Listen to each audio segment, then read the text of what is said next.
किती सहज म्हणलं जातं ना, जमलं नसेल तर बांगड्या भर. बांगड्या भरणारे हात नेमके असतात तरी कसे?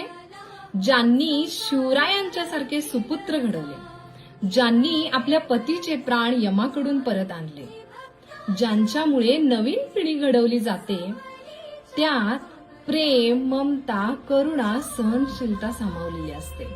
प्रसंगी त्याग, समर्पण, संरक्षण, कर्तव्य, जबाबदारी आणि धाडस सुद्धा असते.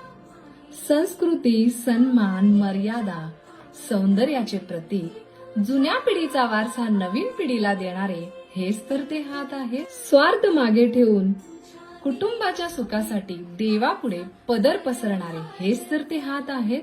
मुलगी, आई, बहीण, बायको, प्रियसी आणि आजी बनून पुरुषांच्या भावनिकतेमध्ये समतोल साधण्यासाठी तिचाच तर हात आहे.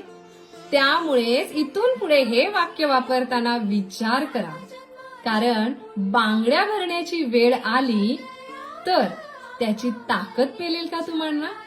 बांगड्या भरण्याची वेळ आली तर त्याची ताकद पेलेल का तुम्हाला? माझ्या सर्व लाडक्या मैत्रिणींना महिला दिनाच्या खूप खूप शुभेच्छा. धन्यवाद.